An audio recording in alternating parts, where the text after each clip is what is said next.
Good morning. We're just about to get started. So I just wanted to say hello and make sure that you could all hear me. I'm going to get all set up. We're in our brand new shiny office this morning, so things look a little bit different than they usually do. Just give me one moment to get all set. Get this show.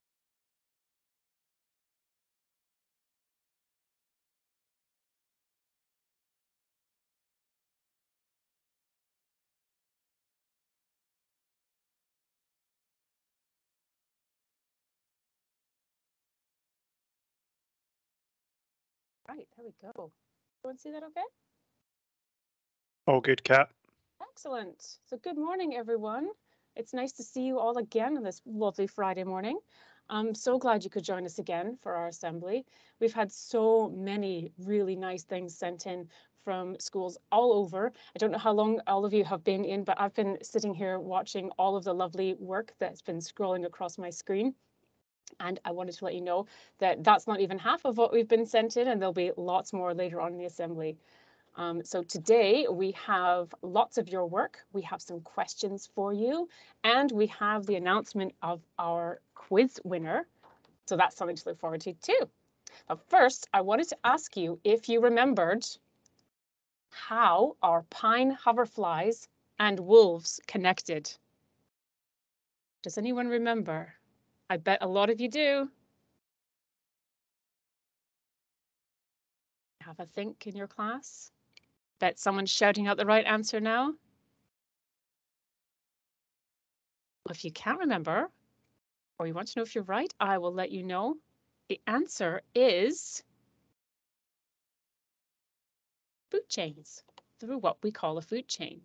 Pine hoverflies feed from the nectar from flowers, such as those in rowan trees, and this helps their flowers become pollinated and produce berries.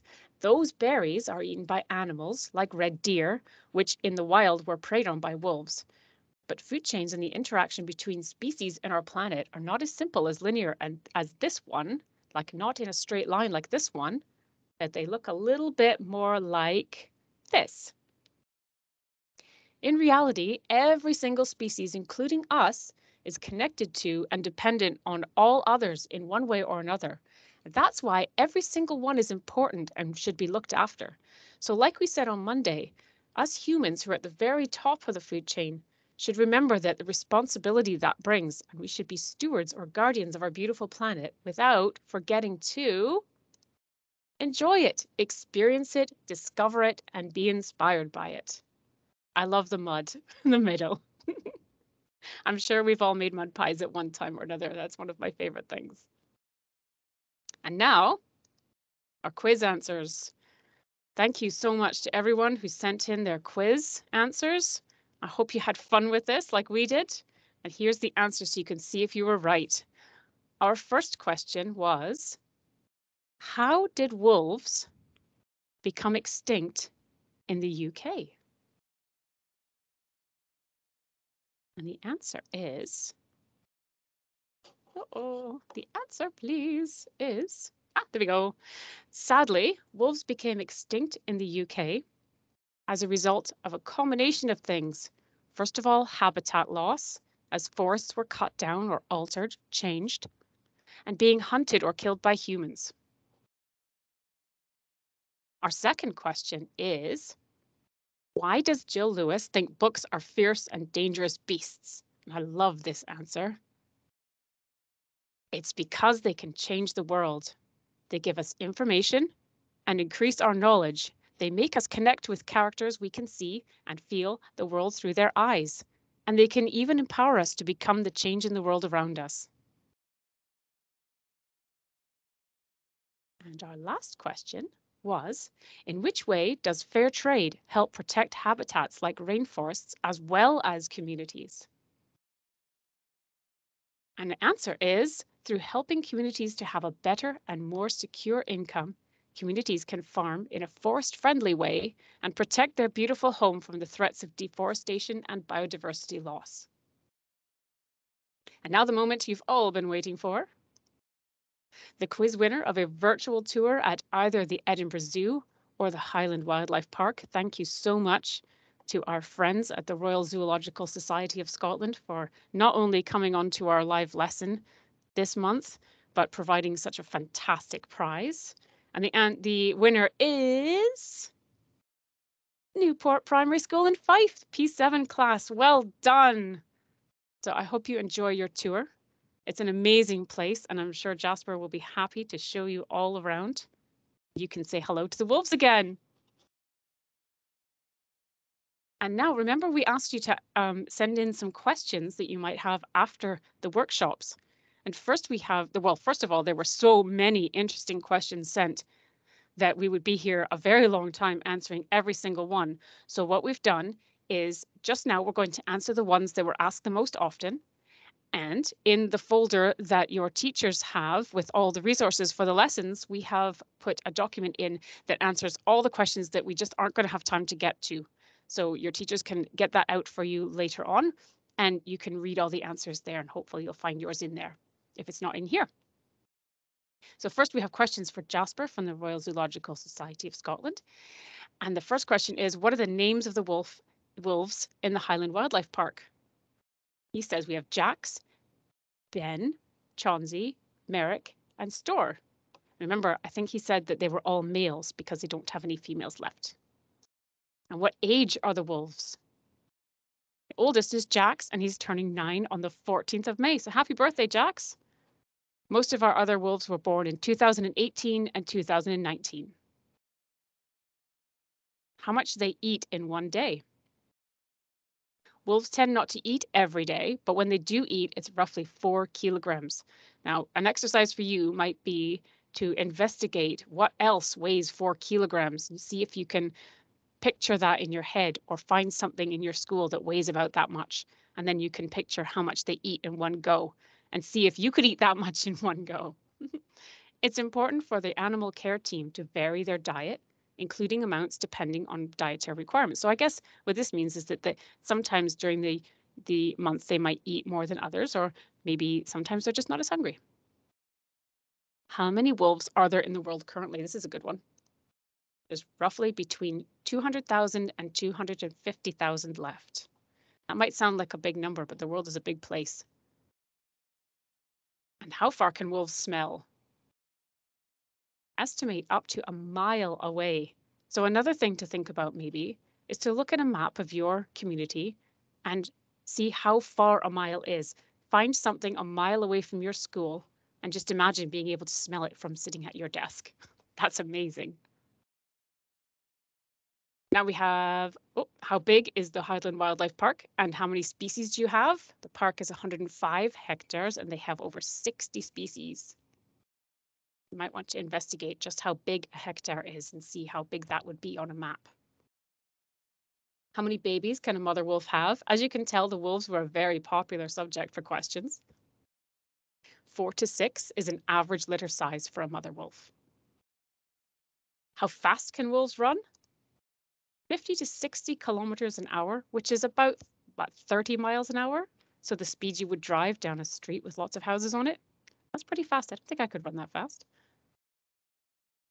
And we had questions for our author, Jill. How long does it take you to write a book? And I guess it depends because there's a lot of work involved in writing a book. She says her novels for 8 to 12-year-olds take about 9 months, and 3 months of that is lots and lots of research. 3 months of writing is the first draft, and 3 months for rewriting, so she's happy with what she's got. Her shorter books, like the Willow Withing series, take about 4 weeks per book. That's really good. Where do you get your ideas from for your books? Anywhere and everywhere. Many start with a news article, maybe something about the wild world that I didn't know about. For example, coltan mining for minerals for mobile phones. The minerals are dug from the earth in places like the Democratic Republic of Congo, where the mining affects the habitats of gorillas and the livelihoods of people there. I do lots of research, and for every answer I find I have 10 more questions. I love research because I can find out so many things I never knew about. I also meet lots of interesting people and animals through research, and I also get to do fun stuff like flying on a paraglider or being rescued in training sessions by mountain rescue dogs. How long does it take? Oops, these questions were for Sarah from Fair Trade UK, and she says, this one says, how long does it take for cocoa to grow? With proper care, cocoa trees begin to yield pods at peak production levels by the 5th year. So that means they make as much as they possibly can by the 5th year of growing, and then they continue at this level for 10 years. How long does it take for the cocoa beans to dry? Remember in the video that we watched, we saw them laying out all cocoa beans that they'd harvested and letting them dry out first before sending them away. Once harvested, cocoa beans need to go through 2 processes, fermentation and drying. Fermentation helps the beans develop the aromas and flavors, so the lovely smells and tastes, and it takes about 5 to 8 days. After fermentation, the beans are spread out on a large table in the sun and turned regularly so they can dry evenly, and this takes between 7 to 12 days. So it's a long process, isn't it? Right. Now, Jamie, I have a job for you. We have a lot of riddles sent in by schools all over the UK, and I've picked 2 to ask you. So can we see if you can get the right answer? I'm so nervous, Kat, but yes, I'm going to give it my best shot. Okay, so first we have this one from P5 Bearsden Primary School.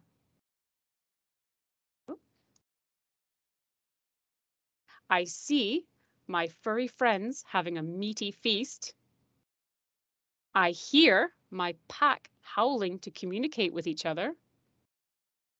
I taste a pheasant between my sharp, shiny teeth. I smell leftover pheasant rotting. Doesn't sound very pleasant. I feel the grass between my paws. What am I? What's your guess, Jamie? I'm going to say, is it a wolf? Well done. Good job, Jamie. You're paying attention. I don't have to and be I have one more if you're up for it. Yes, hit me. This one is from another P5 class, this time from Dalbeattie Primary School.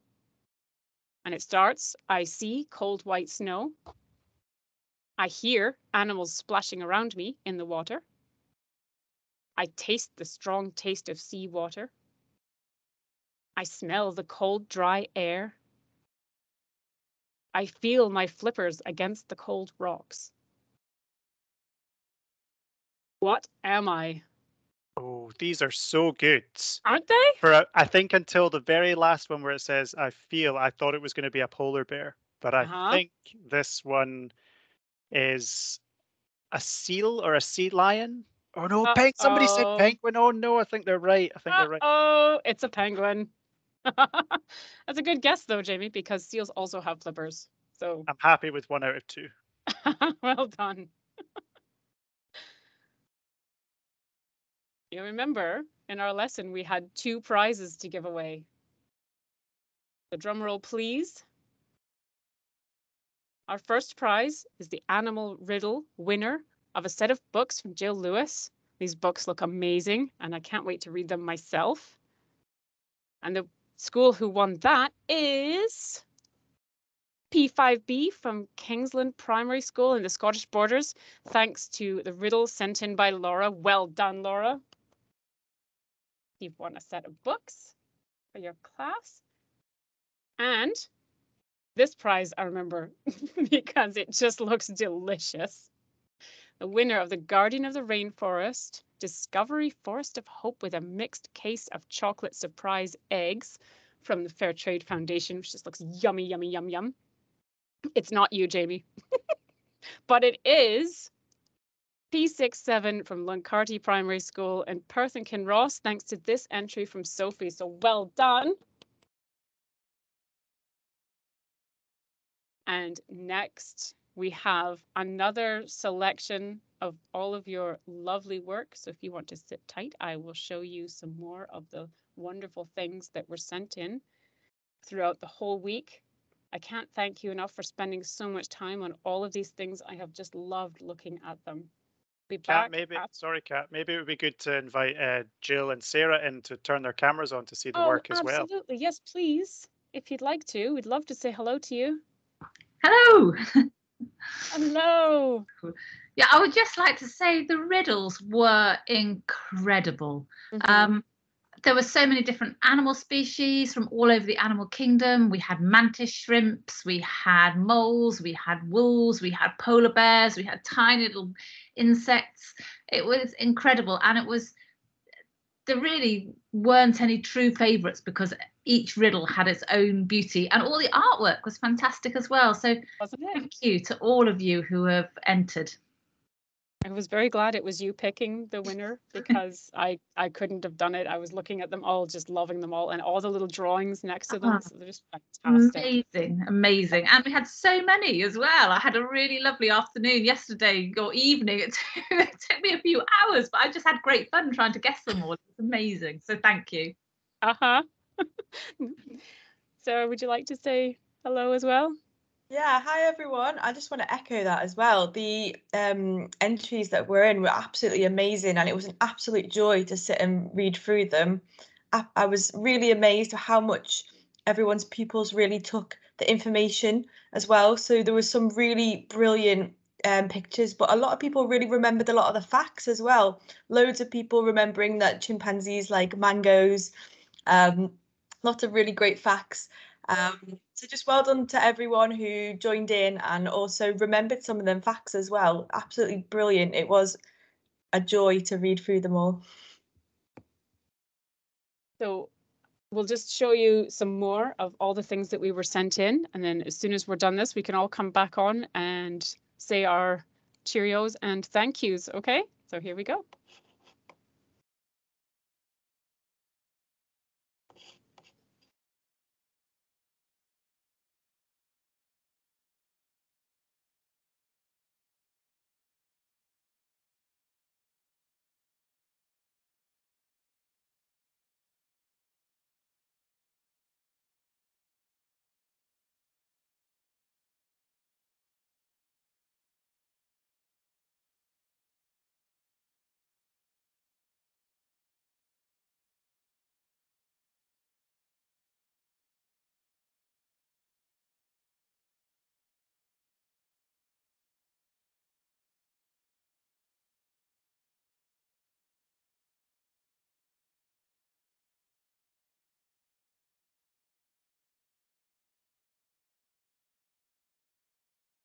Kat, is there meant to be music?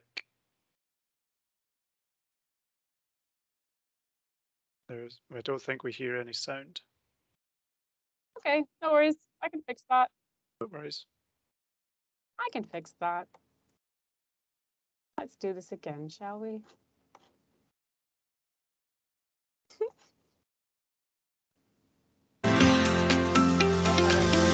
Perfect.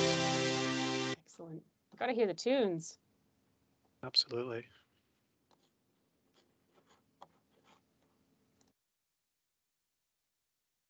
These are so good, all these entries.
That's all of them. If you didn't see yours or it went by too fast for you, you can watch the recording again on YouTube as soon as possible. And again, we just had so many that we probably had to go too fast for some, even to read the riddles. So I'll be sharing lots of them on social media and on our website too, just to make sure that you can see all of them. Before we go, not like that. Like that. There we go. I just wanted to say thank you so much to all the educators who are listening right now for engaging with us, helping pupils to do their amazing work and being an inspiration for their classes. I also wanted to thank all the children and young people across the UK for listening to our lessons and sending in your fantastic drawings and writing. I can't tell you enough how much we've enjoyed this. And thank you to our partners for supporting our live lesson, for sharing your ideas and collaborating with us. Coming in June, if you've enjoyed this, we have another live lesson, another morning of live workshops, all about water this time. And we have guests again from the Royal Zoological Society of Scotland and storyteller Alison Galbraith, courtesy of the Scottish Book Trust. This is going to be so good. I'm so excited. I'm excited, sorry. I'm very excited about this one. And lastly, as you may have heard, this week is Keep Scotland Beautiful's birthday. And if you'd like to help us celebrate, we'd love to hear how or why you keep Scotland beautiful. We have some nifty social media cards on our website, or you can draw us a picture or write us a post on Twitter or send us an email. We'd love to hear how you keep Scotland beautiful, or even just tell us about a beautiful place nearby that you want to protect. Thank you so much again for joining us. If everyone else like to pop on and say thank you and goodbye, and then that will be us for the morning.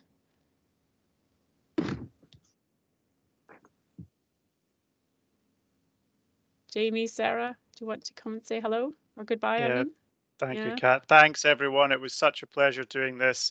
Can we just have a big thank you as well to the people working behind the scenes as well? We've also got our colleagues Libby and Andrea, who very graciously do not want to be on camera, but they did so much work for this, the biggest amount probably. So a big virtual thank you to them, and obviously to Kat and Sarah and Jill and Jasper, who's not with us, but he is in spirit.